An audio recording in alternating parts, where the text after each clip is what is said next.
క్రిందటి సెషన్‌లో మనము వేరియస్ టెస్టింగ్ డెఫినిషన్స్ అని ఇట్లా అన్నీ చూసుకున్నాము. అండ్ రైట్ ఫ్రమ్ డే 1 నుంచి మాన్యువల్ టెస్టింగ్‌లో మనము చాలా కాన్సెప్ట్స్ చూసాం. Right. So manual testing wise definitions wise చాలానే చూసాము. కాన్సెప్చువల్ వైస్ చాలానే చూసాము. ఆల్మోస్ట్ టూ మెనీ టాపిక్స్ మనం కవర్ చేసాం కాబట్టి ఇప్పుడు ఏంది అంటే గనక కంప్లీట్ ఇప్పటిదాకా చెప్పిన కాన్సెప్ట్స్ అన్నిటికి ఫస్ట్ హై లెవెల్ ఓవర్వ్యూ చెప్పుకుందాం. Okay. So just like or else దీన్ని ఇంకొక రకంగా ఎట్లా చెప్పుకోవచ్చు అంటే రియల్ వరల్డ్ ప్రాసెస్ చెప్తాం అల్టిమేట్ గా. అప్పుడు ఒక రియల్ వరల్డ్ లో అప్లికేషన్ టెస్టింగ్ దగ్గరికి వచ్చిన తర్వాత మనం ఏం చేస్తాము అన్నది ప్రాసెస్ చూసుకుని followed by will focus on interview questions as well. Okay. So మనం ఈ రెండింటిని కూడా ఫోకస్ చేసుకుంటాం. ఓకే. సో ఇప్పుడు రియల్ వరల్డ్ ప్రాసెస్. సో మనము బిఫోర్ ఎస్డిఎల్సి ఆర్ దాన్నే మనము ప్రీ ఎస్డిఎల్సి అన్న యాక్టివిటీని చూసాం. సో ప్రీ ఎస్డిఎల్సి యాక్టివిటీలో కిక్ ఆఫ్ మీటింగ్ కండక్ట్ చేయాలి, ప్రాజెక్ట్ కి సంబంధించిన ఒక ఇనిషియేషన్ నోట్ అన్నది పంపించాలి. ఈ డీటెయిల్స్ అన్ని మనం చూసాం ఆల్రెడీ. రైట్. అండ్ దానికి కంటిన్యూషన్ గా మీకు ఏమవుతుంది అంటే ఫస్ట్ ఎస్డిఎల్సి యాక్టివిటీస్ లో రిక్వైర్మెంట్స్ గ్యాదర్ చేసుకుంటారు. అండ్ వన్ థంబ్ రూల్ అండి, నో మ్యాటర్ మీ రియల్ వరల్డ్ లో అది ఇదర్ బిగ్ ప్రాజెక్ట్ డెవలప్ చేస్తున్నా or else small website develop చేస్తున్నా, ఏదైనా సరే ఈ మధ్య కాలంలో మనం యూజ్ చేసేది అజైల్ మెథడాలజీ మాత్రమే. ఇది మ్యాండేటరీ థింగ్. సో మీరు ఏ మెథడాలజీని యూజ్ చేసి మీ ప్రాజెక్ట్ ని డెవలప్ చేసుకుంటున్నారు అంటే మనకుండే ఒకే ఒక ఆప్షన్ ఏంది అంటే కనుక అజైల్ మెథడాలజీ. అజైల్ మెథడాలజీని యూజ్ చేసి డైరెక్ట్లీ మన project application both development and testing and delivery to the application ఈ అజైల్ మెథడాలజీ ద్వారా జరుగుతుంది. ఈ అజైల్ మెథడాలజీలో ఏమవుతుంది అల్టిమేట్ గా, ఈ అజైల్ మెథడాలజీలో మొత్తం అప్లికేషన్ ని కస్టమర్ యొక్క రిక్వైర్మెంట్స్ ని మల్టిపుల్ రిలీజెస్ కింద స్ప్లిట్ చేస్తున్నాం మనం. n నెంబర్ ఆఫ్ రిలీజెస్ కింద మన యొక్క కస్టమర్ అప్లికేషన్ ని మనం స్ప్లిట్ చేసి కస్టమర్ కి బిట్స్ అండ్ పీసెస్ కింద డెలివరీ ఇస్తాం. So release 1 some set of features ఉంటాయి. ఓకే. రిలీజ్ 1 లో కొన్ని ఫీచర్స్ డెలివరీ చేస్తాం. Release 2 another some set of features మనం డెలివరీ ఇస్తాం. సో ఇప్పుడు ఈ రిలీజ్ ఏదైతే ఈ సైకిల్ ఉన్నదో రిలీజ్ 1 కి ముందర మనకి ప్రాజెక్ట్ డిస్కషన్లు ఇవన్నీ అవుతున్నప్పుడు మనం కస్టమర్ చెప్తాం, బాబు నీ ఇచ్చిన రిక్వైర్మెంట్స్ పూల్ ప్రకారం ఫస్ట్ రిలీజ్ కి మనకి 3 months పడుతుంది, సెకండ్ రిలీజ్ మేబీ నువ్వు ఇంకొక 2 months వేసుకో. ఓకే. అండ్ రిలీజ్ 3 ఇట్లా నువ్వు ఎట్లాగైతే ఇస్తున్నావో ప్రతి రిలీజ్ కి కూడా ఒక set of functionalities on an average depending on a size of requirements ని బట్టి రిలీజ్ యొక్క డ్యూరేషన్ మారుతుంది.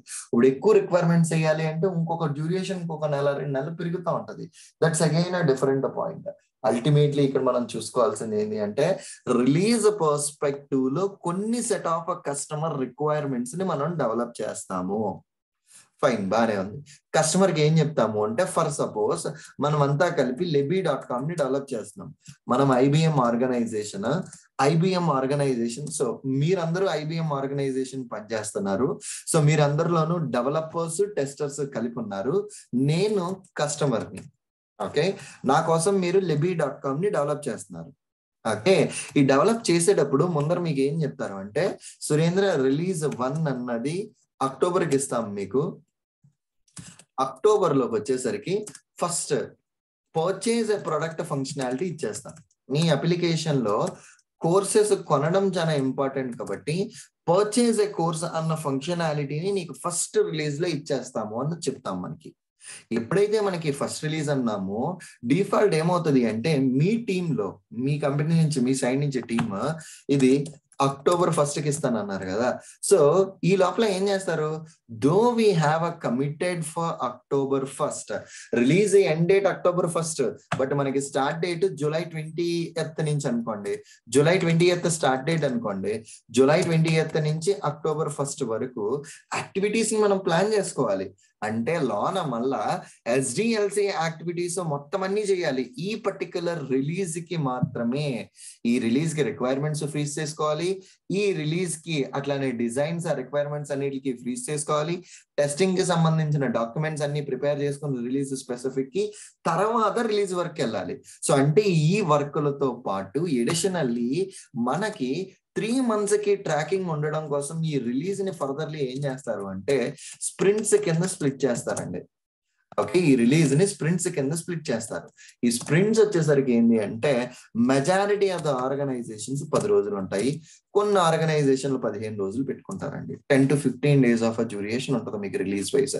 యూజువల్లీ రిలీజ్ వైజ్ కి వచ్చేసరికి 10 నుంచి 15 రోజులు ఉంటుంది. మెజారిటీ ఆఫ్ ద డేస్ లో 10 రోజుల మటుకు చాలా మంది వెళ్తా ఉంటారు అన్నమాట రిలీజ్ కి. ఎప్పుడైతే ఈ రిలీజ్ కి 10 days ఆఫ్ డ్యూరేషన్ ఇక్కడ ఉన్నదో, ఓకే, ఈ 10 days ఆఫ్ డ్యూరేషన్ లో ఫస్ట్ ఆఫ్ ఆల్ దీన్ని ఒక స్ప్రింట్ అంటాం. Sprint, a release contains multiple sprints.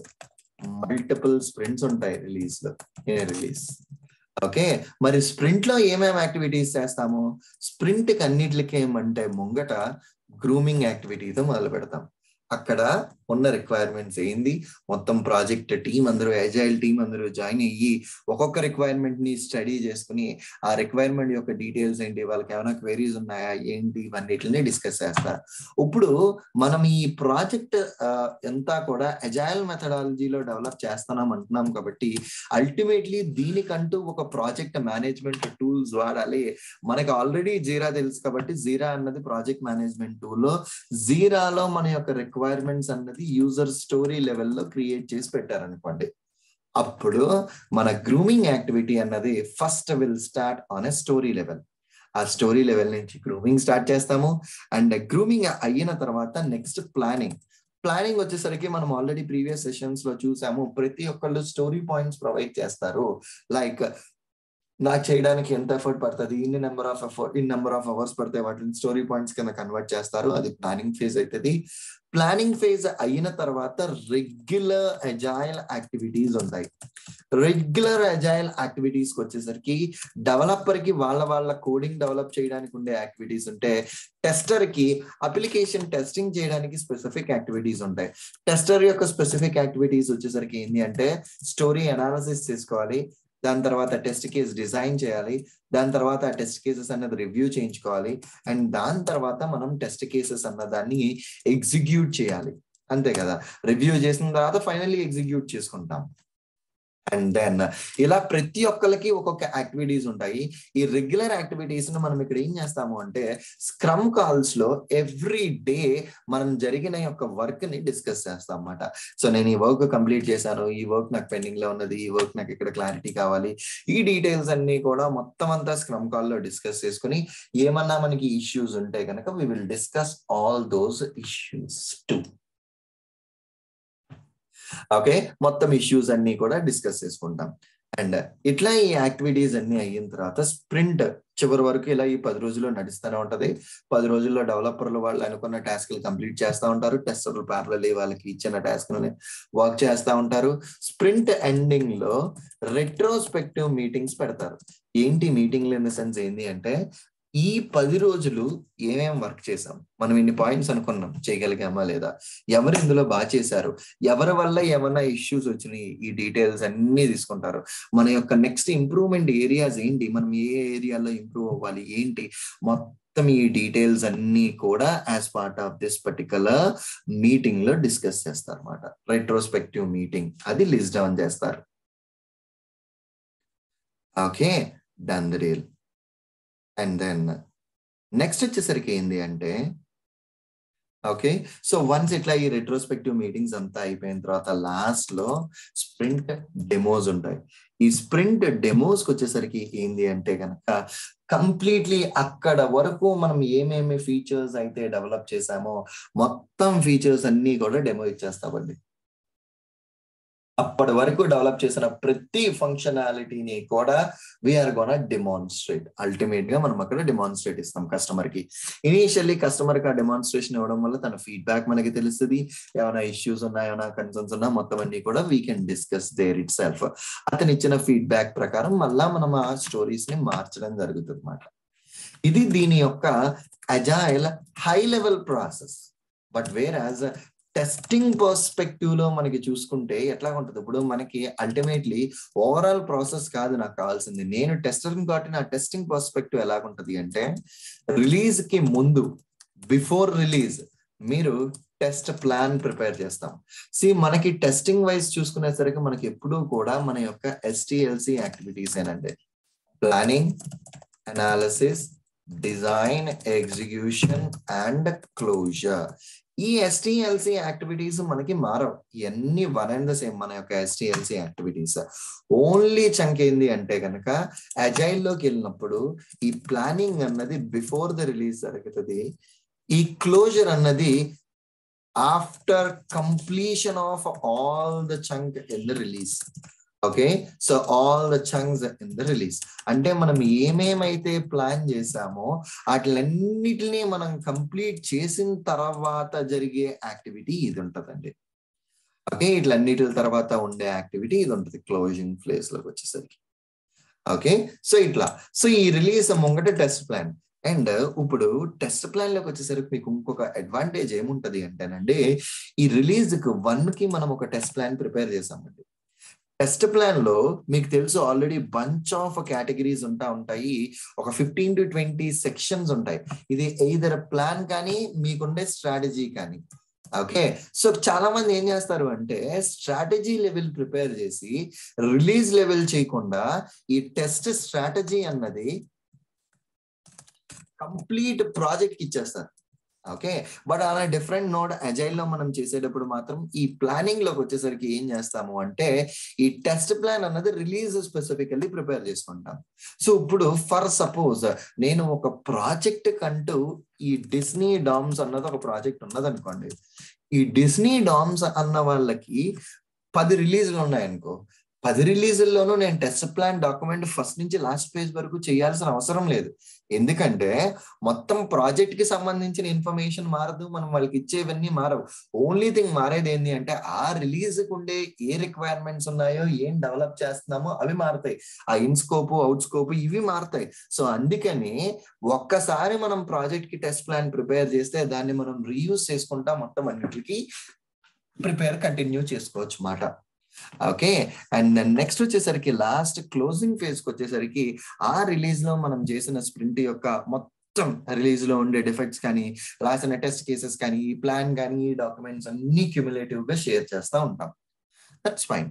ఈ మధ్యలో ఉండే ఈ 3 activities analysis, design, execution of STLC, ప్రతి స్ప్రింట్ లోనూ ప్రతి యూజర్ స్టోరీ మీద మనం ఈ యాక్టివిటీస్ చేస్తానే ఉంటామండి. Every sprint, every user story మనం ఈ యాక్టివిటీస్ అన్ని చేస్తూనే ఉంటాం. ఇట్స్ మ్యాండేటరీ అన్నమాట. మనకై మ్యాండేటరీ యాక్టివిటీస్ చేసుకుంటా వెళ్ళాం. సో జీరాలో స్టోరీ ఉండడంతోనే మనం ఇమీడియట్లీ మనం చేసే ఫస్ట్ థింగ్ ఏంటి అంటే స్ప్రింట్ ప్లానింగ్ అయిన వెంటనే మీ 3 టాస్క్లు మీరు క్రియేట్ చేసేసుకుంటారు. ఒక్కొక్క టాస్క్ కి పట్టే ఎస్టిమేషన్ ఏంటి అన్నది యాడ్ చేసేస్తారు. ఎవ్రీ డే మనం వర్క్ అవ్వడంతో ఎంత కంప్లీట్ చేసాము, ఆ ప్రోగ్రెస్ ఎంత అయింది అన్నది జీరాలో ట్రాక్ చేసుకుంటాము. ప్రతిదీ అక్కడే చేసుకుంటాము. అండ్ రియల్ వరల్డ్ లో చాలా మంది ఏంటి అంటే ఇప్పుడు మనం జీరా కంటూ ఈ జెఫర్ స్క్వాడ్ అన్నదాన్ని మనం చూసాం, టెస్ట్ మేనేజ్మెంట్ టూల్ అన్నది. రైట్, ఈ జెఫర్ స్క్వాడ్ అన్నది మన యొక్క టెస్ట్ మేనేజ్మెంట్ టూల్ కింద చూసాం మనం ఆల్రెడీ. ఓకే, వేరే వేరే ఆర్గనైజేషన్స్ లో వేరే వేరే టూల్స్ వాడుతూ ఉంటారు. వాళ్ళ టూల్ కి తగ్గట్టుగా మనం దాన్ని కస్టమైజేషన్ చేసుకుంటాం, మనం యూజ్ చేసుకుంటాం. అల్టిమేట్లీ అంతే. ఓకే, వాళ్ళకి టూల్ కి తగ్గట్టుగా మనం దాన్ని కస్టమైజేషన్ చేసుకుంటామండి. అంటే ఇప్పుడు నేను జీరా స్క్వాడ్ ఆర్ జెఫర్ స్క్వాడ్ అన్నది నా ప్రాజెక్ట్ లో టెస్ట్ మేనేజ్మెంట్ కి ఇచ్చాను అనుకో, మీరు వెళ్ళి టెస్ట్ కేసెస్ అక్కడ రాస్తారు. ఫర్ సపోజ్ మీ ప్రాజెక్ట్ లో టెస్ట్ మేనేజ్మెంట్ టూల్ వచ్చేసరికి మేబీ ఎక్స్రే అనుకోండి, అది ఇంకొక జీరా ప్లగిన్, మీరు అక్కడికి వెళ్ళి టెస్ట్ కేసెస్ రాస్తారు. మనకి ఏదైతే ప్లగిన్స్ మన కంపెనీలో వాడుతున్నారో ఆ ప్లగిన్స్ లో మాత్రమే మన యొక్క టెస్ట్ కేసెస్ ని మనం రాసుకుంటాం. ప్లగిన్ లో టెస్ట్ కేసు రాయడం వల్ల మనకు ఉండే బెనిఫిట్ ఏంటి అంటే మీరు క్లియర్ గా అబ్జర్వ్ చేస్తే కనుక టెస్ట్ కేసు ఎగ్జిక్యూషన్ ఈజీగా ఉంటుంది, టెస్ట్ కేసు ట్రాకింగ్ ఈజీగా ఉంటుంది. ఎండ్ ఆఫ్ ద డే ఎన్ని నెంబర్ ఆఫ్ డిఫెక్ట్స్ రైజ్ చేసాము ఏంటి ఇవన్నీ ఈజీగా ఉంటాయి. ఈ పర్పస్ల కోసం మనం అల్టిమేట్లీ మనం ఈ టెస్ట్ మేనేజ్మెంట్ టూల్స్ ని రియల్ వరల్డ్ లో యూజ్ చేస్తాం డామ్ షూర్ గా. Okay, perfect. Done the deal. So ఇది complete process on a testing cycle, మన యొక్క టెస్టింగ్ లో అజైల్ లో జరిగే సైకిల్. ఈ రిలీజ్ యాక్టివిటీస్ ఇట్లానే నడుస్తూ ఉంటాయి. ఇప్పుడు రిలీజ్ 3 months అన్నది మీరు పెట్టుకున్నాం అనుకోండి. ఫర్ సపోజ్ ఇదే ఒక చిన్న ఎగ్జాంపుల్ చూసుకుంటే, మన లెబీ వెబ్సైట్ కి కనుక మనం చెక్ చేసుకుంటే, ఓకే, ఈ లెబీ వెబ్సైట్ కి కనుక మనం చెక్ చేసుకుంటే రిలీజ్ 1 లో, ఓకే, మొదటి రిలీజ్ లో మీరు ఇచ్చే ఫీచర్లు ఏంటి అంటే కనుక, ఓకే, సో ఈ రిలీజ్ 1 లో మనం ఇచ్చే ఫీచర్స్ ఏంటి అంటే కనుక పెయిడ్ కోర్సెస్ ఇస్తున్నామండి. రిలీజ్ 2 లో ఫ్రీ కోర్సులు, సర్చ్ ఫంక్షనాలిటీ డెవలప్ చేస్తున్నారు, కస్టమర్ కి ఇస్తున్నారు. రిలీజ్ 3 లోకి వచ్చేసరికి యూజర్ కి మోర్ ఆప్షన్స్ ప్రొవైడ్ చేస్తున్నాం. ఓకే, యూజర్ కి మోర్ ఆప్షన్స్ మనం ఇస్తున్నాం. లైక్ అతను విష్ లిస్ట్ అని, లేకపోతే యూజర్ కి విష్ లిస్ట్ అని, లేకపోతే పర్చేజ్ హిస్టరీ అని, ఇలా చాలా ఇస్తున్నాం. విష్ లిస్ట్, పర్చేజ్ హిస్టరీ, ఇలా చాలా ఇస్తున్నాం మనం. సో ఇవి రిలీజ్ వైజ్ ఇస్తున్నాం. ఇప్పుడు ఫస్ట్ రిలీజ్ లో పెయిడ్ కోర్సెస్ డెవలప్ అయిపోయిన తర్వాత రిలీజ్ ఎండింగ్ లో మనం రిగ్రెషన్ టెస్టింగ్ కండక్ట్ చేసి ఆ రిలీజ్ లో అప్పటి వరకు డెవలప్ చేసిన ఫీచర్స్ అన్ని టెస్ట్ చేస్తామండి. Okay, and where as release 2కి వచ్చేసరికి ఏం చేస్తాము అంటే, రిలీజ్ 2 డెవలప్ అయిన తర్వాత ఆల్రెడీ రిలీజ్ 1 మీకు రెడీ అయిపోయి ఉన్నది. రిలీజ్ 1 మీద 2 ఫీచర్స్ వచ్చినాయి కాబట్టి ఎండింగ్ లో మళ్ళా రిగ్రెషన్ టెస్టింగ్ వచ్చేసరికి మీ యొక్క రిలీజ్ 2 ఫీచర్లు ప్లస్ రిలీజ్ 1 ఫీచర్లు. ఎందుకు రిలీజ్ 1 చేస్తాము? కొత్త ఫీచర్లు యాడ్ చేయడం వల్ల పాత ఫీచర్లు పనిచేస్తున్నాయా పోతున్నాయా అని చెక్ చేసుకునే దాన్ని మనం ఇక్కడికి వచ్చేసరికి ఈ రిలీజ్ 1 లో చేస్తాం. అట్లాగే రిలీజ్ 3కి వచ్చేసరికి రిలీజ్ 3 యొక్క యాక్టివిటీస్ చేస్తాము, రిలీజ్ 2 యొక్క రిక్వైర్మెంట్స్, రిలీజ్ 1 యొక్క రిక్వైర్మెంట్స్ మొత్తం అన్ని చేసుకుంటూ ఉంటాం. ఇట్లా మీరు అబ్జర్వ్ చేస్తే మీ యొక్క regression test cases release to release count పెరిగిపోతా ఉంటది. మీరు చేసే టైం, దాని మీద ఎగ్జిక్యూషన్ టైం ఎక్కువైపోతుంది. కాబట్టి రియల్ వరల్డ్ లో ఈ రిగ్రెషన్ స్టఫ్ మొత్తాన్ని ఆటోమేట్ చేసేస్తారు. అంటే ఇప్పుడు నేను రిలీజ్ 2ని వర్క్ చేస్తున్నాను అనుకోండి, రిలీజ్ 1 ఫీచర్స్ ఆటోమేట్ అయిపోతాయి. రిలీజ్ 2 చివరికి వచ్చేసరికి ఈ రిలీజ్ 2 ఫీచర్ లో మాత్రమే నేను మాన్యువల్లీ టెస్ట్ చేస్తా. ఈ రిలీజ్ 1 అన్నిటిని ఆటోమేషన్ స్క్రిప్ట్ ఎగ్జిక్యూట్ చేస్తా. ఎగ్జిక్యూట్ చేయడం వల్ల ఉపయోగం ఏంటి అంటే, ఈ రిలీజ్ 1 టెస్ట్ కేసుని నేను మాన్యువల్లీ ఎగ్జిక్యూట్ చేయడానికి 10 days టైం పట్టింది అనుకోండి. మాన్యువల్లీ ఒక ముగ్గురు రిసోర్సులు 10 days పట్టింది అనుకో, ఆటోమేషన్ స్క్రిప్ట్ లో ఒక్క మిషన్ లో 1 day లో అయిపోతుంది ఆ activity. Just for an example. అంటే ముందరంతా మనం స్క్రిప్టింగ్ చేయడానికి టైం పడుతుంది, but end of the day దాని యొక్క రిజల్ట్ అన్నది మీ యొక్క రిటర్న్ ఎగ్జిక్యూషన్ టైంలో మీకు కనిపిస్తుంది అండి. That's the thing. Got it or any doubts అండి? పర్ఫెక్ట్.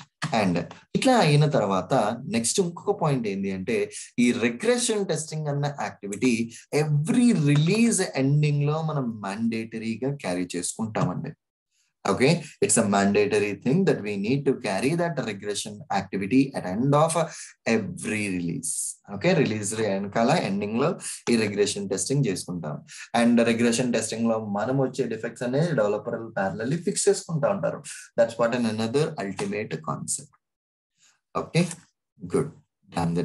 సో ఇది హై లెవెల్ ప్రాసెస్ అండి. యాజ్ సెడ్, మీకు డిఫాల్ట్ నిన్న మనం చెప్పుకున్న డెఫినేషన్స్ కానీ, STLC ప్రాసెస్ కానీ, అండ్ దెన్ SDLCలో అజైల్ కానీ, రియల్ వరల్డ్ జీరా ప్రాసెస్. ఇప్పుడు మిమ్మల్ని రియల్ వరల్డ్ లో మీరు జీరాలో ఏం చేశారు, టెస్ట్ మేనేజ్మెంట్ టూల్లో మిమ్మల్ని ఏం చేశారు అన్నది క్వశ్చన్ అడిగారు అనుకోండి. టెస్ట్ మేనేజ్మెంట్ టూల్లో మీరు ఏం వాడారు, అసలు మీరు టెస్ట్ మేనేజ్మెంట్ టూల్లో ఏమేమి యాక్టివిటీస్ చేశారు అంటే, ఇప్పుడు మనం ఆల్రెడీ ఇక్కడ నేర్చుకున్నాం. మనం యూజ్ చేసిన టెస్ట్ మేనేజ్మెంట్ టూల్ జెఫర్ స్క్వాడ్ అన్నది. దాంట్లో మనం ఏం చేసాము, ఫస్ట్ ఆఫ్ ఆల్ మన యొక్క స్ప్రింట్ లెవెల్లో ప్రతి యూజర్ స్టోరీని అందులో మెయింటైన్ చేసాం. జెఫర్ స్క్వాడ్ లో క్రియేట్ చేసాము. క్రియేట్ చేసిన ప్రతి దానికి టెస్ట్ స్టెప్స్ క్రియేట్ చేసుకున్నాము. వీటిలన్నిటిని ఎగ్జిక్యూషన్ మనకి ఈజీగా ఉండడం కోసం స్ప్రింట్ స్పెసిఫిక్ సైకిల్స్ క్రియేట్ చేసాము. సైకిల్ లోనే మొత్తం మన యొక్క స్ప్రింట్ స్పెసిఫిక్ టెస్ట్ కేసెస్ అన్ని అందులో యాడ్ చేసాము. ఆ సైకిల్ నుంచి ఎగ్జిక్యూట్ చేసాము. సైకిల్ లోనే మన యొక్క రిజల్ట్ ఎగ్జిక్యూషన్ సమ్మరీ వచ్చింది. అండ్ డాష్ బోర్డ్స్ లో ఎన్ని నెంబర్ ఆఫ్ డిఫెక్ట్స్ వచ్చినాయి ఏంటి అన్నది మొత్తం అక్కడ కనిపిస్తుంది. టెస్ట్ కేసులో 4 స్టెప్స్ ఉంటే కనుక 4 స్టెప్పుల్లో ఏ ఒకటి ఫెయిల్ అయినా సరే బేస్డ్ ఆన్ ఎక్స్పెక్టెడ్ రిజల్ట్ ని బట్టి మనం దాన్ని ఫెయిల్ చేసేవాళ్ళము. అండ్ ఏదైనా ఒక ఫెయిల్ ఉందంటే కనుక ఖచ్చితంగా దానికి డిఫెక్ట్ లింక్ చేసాము. అండ్ జీరాలో మీరు చేసిన ఒక మ్యాండేటరీ ప్రాసెస్ జఫర్లో కానీ రిక్వైర్మెంట్ కి టెస్ట్ కేస్ కి డిఫెక్ట్ కి లింకింగ్ అన్నది ఇవ్వడం వల్ల డౌన్ ది లైన్ మనకి ట్రేసబిలిటీ అన్నది చాలా ఈజీ అయిపోయింది. అంటే నేను ఒక స్టోరీకి వెళ్ళడం వల్ల కిందకి స్టోరీలో స్క్రోల్ చేస్తే దానికి ఎన్ని నెంబర్ ఆఫ్ టెస్ట్ కేసెస్ ఉన్నాయి, ఎన్ని నెంబర్ ఆఫ్ డిఫెక్ట్స్ ఉన్నాయి అన్నది అక్కడే కనిపించేస్తుంది. దీనికి మీరు చేయాల్సిన ప్రాసెస్ ఒక టెస్ట్ కేస్ క్రియేట్ చేసేటప్పుడు అక్కడ మీ స్టోరీని లింక్ చేయడము, ఒక డిఫెక్ట్ ని క్రియేట్ చేసేటప్పుడు స్టోరీని టెస్ట్ కేస్ ని వీటిని లింక్ చేస్తే కనుక ఆటోమేటికల్లీ ఆ ట్రేసబిలిటీ అన్నది మొత్తం మ్యాపింగ్ అన్నది జీరాలో జరిగిపోతుంది. Good. So ఇది on a high level process మాట. Okay. Good. Done the deal. Any questions so far? I hope you all are good. So ఇక్కడ మీరు జస్ట్ చేయాల్సిన ఒక చిన్న పాయింట్ ఏంటి అంటే నిన్నటి వీడియోని మంచిగా మొత్తం డెఫినేషన్స్ అన్ని థరోలీ వచ్చేలా చూడండి. అండ్ ఈ రోజు వీడియోని థరోలీ చూడండి.